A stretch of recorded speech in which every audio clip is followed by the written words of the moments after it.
போது தமிழ் பலகை இருக்கும் ஒரு கவிப்புலவன் இசைக்குருகி வரைபுகையை இடித்து வழி காணும்.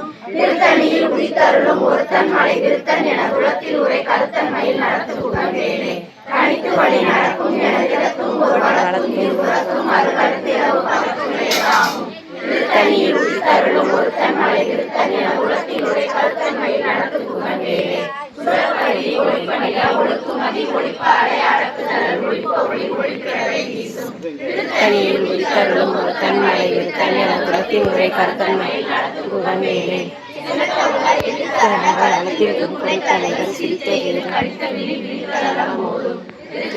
உதித்தருளும் ஒருத்தன் மலை விருத்தன் என குலத்தில் உரை கருத்தன்மையில் நடத்துகுடன் வேலை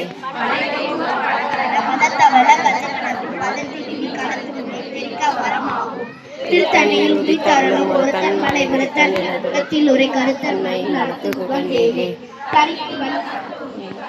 வலிப்பதென மலக்கமல கருத்துக்களை மிக்க வளையாகும். திருத்தணியில் உதித்தருளும் ஒருத்தன் மலை விருத்தன் என குலத்தில் உரை கருத்தன்மையில் நடத்துகுடன் வேலை எவருக்கொருவர் குலத்தை முதல் அறக்கழியும் எனக்கோர் துணையாகும். திருத்தணியில் உதித்தருளும் ஒருத்தன் மலை விருத்தன் என கருத்தன்மையில் நடத்துகுடன் வேலை திருத்தணியில் உதித்தருளும் ஒருத்தன் மலை விருத்தன் என குலத்தில் உரை கருத்தன்மையில் நடத்துகுடன் வேலை திருத்தணியில் உதித்தருளும் ஒருத்தன் மலை விருத்தன் என குலத்தில் உரை கருத்தன்மையில் 4 நாள் பிரார்த்தனை வைப்போம். நமக்கு அது நடக்கலையா, நம்ம படைச்சவனையும் நம்ம தாறுமாறா திட்டுவோம். இப்படி வாங்க டெய்லி வந்து பிரச்சனையை மட்டுமே நான் பேசிட்டே இருக்கேன்னு வச்சோங்களேன். யாரோ ஒருத்தங்களை பிடிச்சி வச்சுட்டு ஐயோ எனக்கு இப்படி பிரச்சனை, காலையில் எழுந்திரிச்சோம் அவங்கள்ட்ட பிரச்சனை சொல்லிட்டு இருந்தேன்னா 5வது நாள் என்ன ஆகும்னா பிரச்சனையாவே வரும். இல்லை நாம காதை பொத்திக்குவோம், இல்லைன்னா அவங்கள விட்டு கலந்து ஓடிடுவோம். ஐயே இவங்க வந்தாலே அவங்க பிரச்சனை பேசுவாங்க, நமக்கு நிம்மதி கட்டுறோம் அப்படின்னு நினைப்போம். இப்ப இறைவன்கிட்ட வந்து நான் என்னுடைய பிரச்சனைகளை மட்டும்தான் நான் சொல்றேன் அப்படின்னா அங்கே வந்து எனக்கு அதுதான் அதிகப்படுது என்று அப்ப நிறைய சொல்லுவாங்க. நான் பிரச்சனைன்னு இறைவன்கிட்ட போய் பிரார்த்தனை வைப்பேன், அது 2-3 மடங்கா பெருகும் அப்படின்னா நம்மளுடைய நாடி நரம்பு செல்ஸ் எல்லாம் ஊறி போய் கிடக்குது பிரச்சனை. நம்மளோட சிந்தனை அதுல மட்டுமே இருக்கு. இப்ப கொஞ்சம் மாத்தி யோசிச்சு நடந்ததுக்கு நன்றி கூறி பாருங்க, அது பெருகும். இப்ப உங்களுடைய பிரார்த்தனைகள் அம்மா இந்த விஷயம் உங்களுக்கு புரிஞ்சுச்சா? எல்லாரும் தலையாட்டுறீங்க, புரிஞ்சுச்சா? அதாவது நான் பிரார்த்தனை பண்ண போறேன், இறைவன்கிட்ட பிரார்த்தனை வைக்கிறேன். நிறைய பேருக்கு இது வந்து அநேக பேருக்கு மனசுக்குள்ள ஓடிட்டே இருக்கும். நான் இறைவன்கிட்ட பிரார்த்தனை வச்சுட்டே இருக்கும்போது அந்த பிரார்த்தனை வந்து இந்த பிரச்சனை எனக்கு இந்த பிரச்சனை நான் பிரச்சனையை வச்சு பிரார்த்தனை வைக்கும்போது அந்த பிரச்சனை எனக்கு பல மடங்கா பெருகுதுமா, அது குறையிற மாதிரி இல்லைன்னு ஒரு சில பேருக்கு ஓடிட்டு இருக்குன்னா அப்படியே கொஞ்சம் மாற்று கருத்தா யோசிச்சு நன்றி சொல்லி பாருங்க பாப்பா, நன்றி பெறும். இதுவரைக்கும் இனி நடத்தியதற்கும் இனி நடக்க போவதற்கும் நன்றினே சொல்லி பாருங்களேன். நாங்க எதுக்கு நன்றி சொல்ல? நன்றியை மட்டும் நீங்க பெருகி பாருங்க, இன்னும் உங்களுடைய பிரார்த்தனைகள் வெகு வேகமாக நிறைவேறும். இறைவனிடம் பூரண சரணாகதி எப்படி அடைய வேண்டும் என்பதற்கு கந்த புராணத்திலே ஒரு சிறந்த விளக்கம் இருக்கிறது. கந்த புராணத்துல 3 அசுரர்கள், மெயின் வில்லன்கள் 3 பேர். யாரு? தாரகாசுரன், சூரபதுமன், சிங்கமுகாசுரன். 3 பேர் தான் வில்லன். அந்த மெயின் பிக்சர்ல 3 பேர் தான் வில்லன். இந்த 3 பேரையும் முருகப்பெருமான் என்ன பண்றாரு? ஆட்கொள்றாரு. சூரபதுமனை மட்டும் ஆட்கொள்ளல, 3 பேரையுமே ஆட்கொள்றாரு. சூரபதுமனை என்ன பண்றாரு? சேவலாகவும் மயிலாகவும் மாற்றுறாரு. தாரகாசுரனை என்ன பண்றாருன்னா ஐயனாருக்கு யானை வாகனமாக மாற்றுறாரு. சிங்கமுகாசுரனை அன்னை காளிகாதேவிக்கு வாகனமாக மாற்றுகிறார். அப்ப ஆட்கொண்டாரு. இங்க ஒரு சின்ன ஒரு சிறிய கந்த புராணத்துல ஒரு சிறிய கதையை எடுத்துக்காட்டி இறைவனிடம் கைகூப்பி சொல்றாரு. இப்ப என்ன பண்ணுது? பாசுபதாஸ்திரம் வந்துச்சு, வந்த வேகத்துல திரும்பி போயிடுச்சு. அப்படி என்ன அந்த 5 எழுத்து மந்திரம் தானே சொன்னாரு. இறைவனை விட இறை நாமத்திற்கு மதிப்பு அதிகம் என்பது இதுவும் ஒரு எடுத்துக்காட்டு. இப்ப பாசுபதாஸ்திரத்துக்கு ஒரு டெபினிஷன் இருக்கு. எப்படின்னா இறைவன் வரம் கொடுக்கும் போதே சொல்லியிருந்தாரு, நிராயுத பாணியாக நிற்கும் ஒருவனிடம் பாசுபதாஸ்திரம் போயிருச்சுன்னா அது ஏவியவன்கிட்ட திரும்பி போகாது, யார் கொடுத்தானோ அவன்கிட்ட போயிடும். இப்ப பாசுபதாஸ்திரம் மறுபடியும் சிவபெருமானிடமே போய் சேர்ந்தது. இப்ப இதுல நம்ம என்ன நினைக்கிறோம்னா,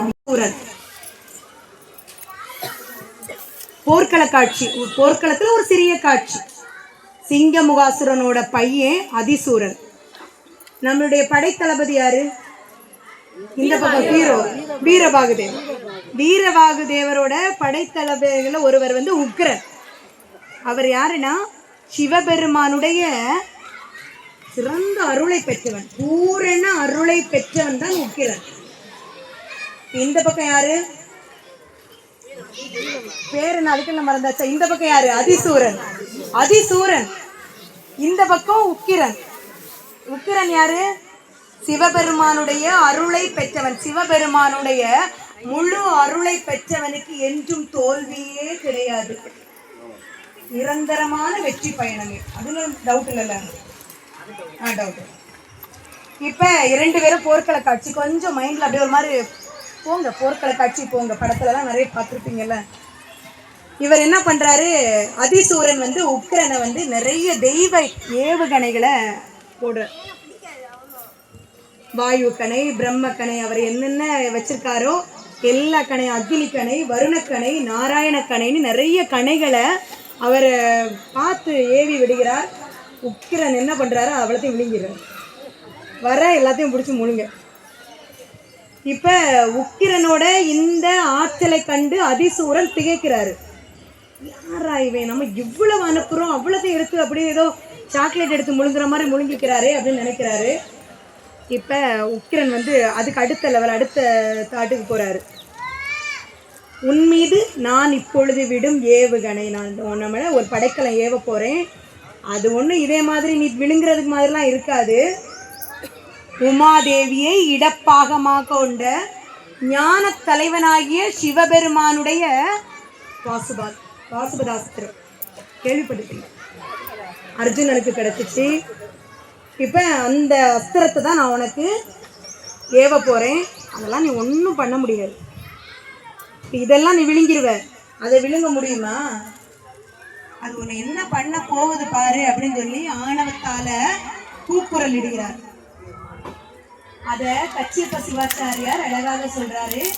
ஊனமாகிய படையென உன்னலை உமைபால் ஞான நாயகன் படை தொடுவேன் என நவிண்டார். ஞான நாயகனோட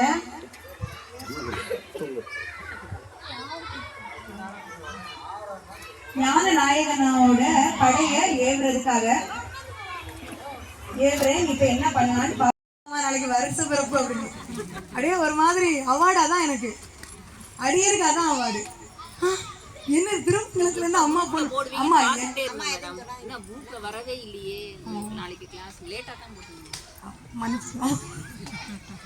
அதாவது யாரா முன்னாடியெல்லாம் ஜெயக்குமார் ஐயா ஞாபகப்படுத்துவார், இன்னும் குரூப்பில் வரவில்லை அப்படின்னு மெசேஜ் போட்டுருவார். அதுக்கடுத்து 10 நிமிஷத்துல வந்து என்ன பண்ணுவாருன்னா, போடலையா ஃபோனை அடிச்சிருவாரு, அந்த குரூப்பில் போட்டு விடுமா எல்லாரும் கொஞ்சம் நிம்மதியாக இருக்கோம். இப்போ ஜெயக்குமார் ஐயா வந்து அரசியல் வேலையாக தெரியறதுனால அதெல்லாம் மறந்துட்டார். இது காரணம் ஜெயக்குமார் ஐயா. போட்டிங்களா? வேணா அதுக்கு முன்னாடி பாட்டி எனக்கு ஃபோன் பண்ணாங்க, அம்மா கிளாஸ் இருக்கா இல்லையா, நாளைக்கு வருஷ பிறப்பு. அம்மா வருஷ பிறப்பு அன்னைக்கு தான் கிளாஸ் இருக்கு. அன்னைக்கு ஒரு சரியான ஒரே ஒரு கருத்துனால, அது தெளிவான ஒரு கருத்தை நம்ம இறைவன்ட்ட எப்படி பிரார்த்தனை வைக்கணும், எந்த இடத்துல நம்ம மிஸ்டேக் பண்ணணும், அந்த பூரண சரணாகதி எப்படி இருக்கு, இறைவனுடைய நாமத்துக்கு என்ன மதிப்பு அதிகம்ன்றதை எல்லாமே ஒரே டீல குடிச்சிடணும், ஒரே பானத்தில் வேலையை முடிச்சிடணும்னு சொல்லிட்டு தான் இதை செலக்ட் பண்ணோம். இந்த புக்கு, இன்னும் நிறைய புக்கு எதுவுமே வந்து வெளி உலகத்துக்கு தெரியாமல் அடியனுக்கு என்னுடைய மாமா அவர்கள் ப்ரெசன்டேஷன் பண்ணிகிட்டே இருக்கும். இதைப்படி அதைப்படி இதைப்படி அதைப்படி நான் ஒழுங்காக செமஸ்டர் கூட இப்படி புக்கெல்லாம் படிச்சது நம்ம. இது வந்து உனக்குள் நீ செமஸ்டருக்கு இவ்வளோ புக்கு படிக்கலை அப்படின்னு சொல்லுவேன். இது வந்து எத்தனை பேருக்கு உள்ளத்துல வந்து இந்த கருத்து சேருது தெரியுமா, எத்தனை பேரோட மனசுல நிம்மதி பிறக்குது தெரியுமா. இன்னும் உங்க பேரை பேத்தி எடுத்து இந்த கதையெல்லாம் சொல்லி கொடுக்கணுமா? உட்காந்து சீரியல் பார்க்குற நேரத்தில் என்ன பண்ணுங்கன்னா, உங்கள் பேரன் பேத்திங்க உங்கள் பிள்ளைங்க எல்லாத்துக்கும் இந்த கதை சொல்லிடுங்க. நீங்கள் வாங்க ஒரு கதை சொல்லி தரீங்கலாம் சொல்லி கொடுங்க.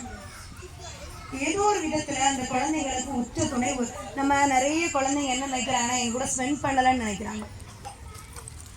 என் கூட ஸ்பெண்ட் பண்ணலை, எங்கள் அம்மா டிவியை பார்த்துட்டு இருக்கோம், நாங்கள் ஃபோனை பார்த்துட்டு இருக்கோம், அவ்வளோதான்.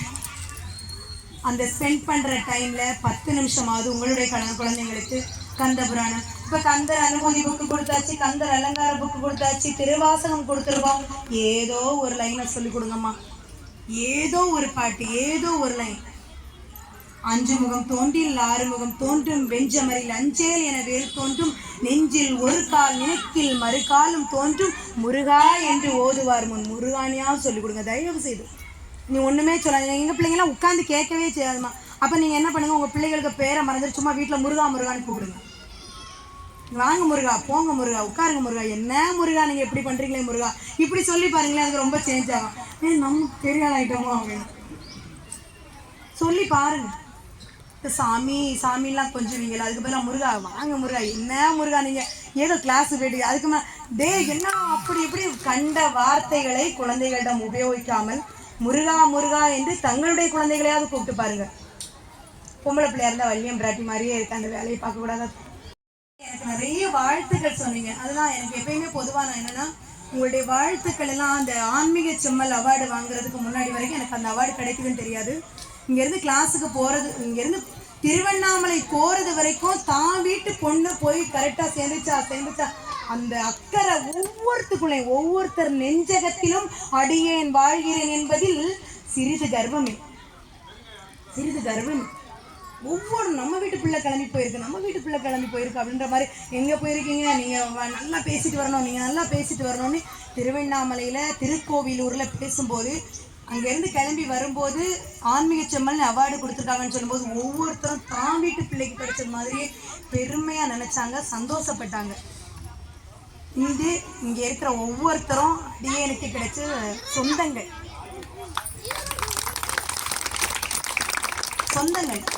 முருக சொந்தங்கள். அதில் நம்ம பேர் என்ன பார்த்தீங்களா, வேல்மாறல் சொந்தங்கள்.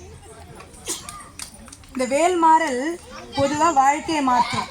இந்த சொந்தங்கள் அனைவருக்குமே இங்கே வந்து உட்கார்ந்துருக்க ஒவ்வொருத்தரும் ஏதோ ஒரு இடத்துக்கு நான் பேச போகிறேன் இல்லை விருது வாங்க போகிறேன்னா அனைவரும் கருத்து போடாதவங்க கூட வாழ்த்து சொல்லியிருப்பாங்க. நல்லா வருவப்பா, நல்லா இப்படி உங்கள் குழந்தைங்களை வாழ்த்தி பாருங்க. ஒன்றுமே இல்லை, ஒரு மாதத்துக்கு 4 கிளாஸு எடுத்துகிட்டு போகிற அம்முவை வாழ்த்தி அது 4 அவார்டு வாங்கிடுச்சு.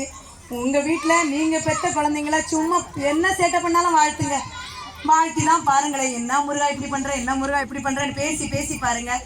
அவங்க வெற்றியின் கதவை தட்டி அவங்க வெற்றி வாகை சூடுவார்கள் என்பதில் எவ்வித ஐயமும் இல்லை. இன்று நமக்கு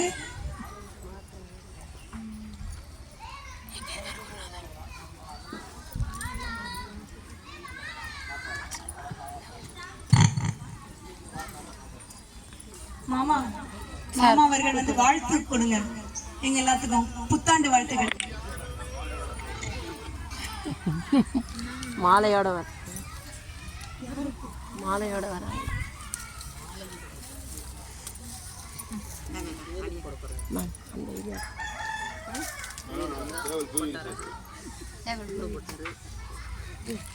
இன்று நம்முடைய குருநாதர் வாயில வாழ்த்து கேட்கணும்னு அடியனுக்கு மிக ஆசை.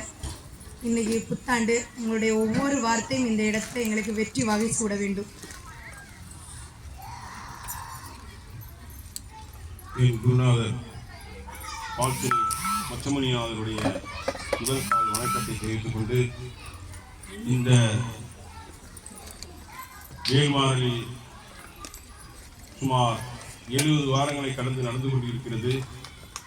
இந்த பாராயணத்தை மிக சிறப்பாக உங்களுக்காக, அதாவது நேரங்களெல்லாம் வீணடித்துவிட்டு உங்களுக்காகவே படித்து இன்று உங்களிடம் முன்னால் நின்று பாராயணம் செய்த ஆசிரியருக்கு இப்பொழுது சித்திரை வருடப்பிறப்பில் அவருக்கு முதல் மரியாதை செய்துவிட்டு உங்களுக்கெல்லாம் நான் வாழ்த்து தெரிவிக்கிறேன்.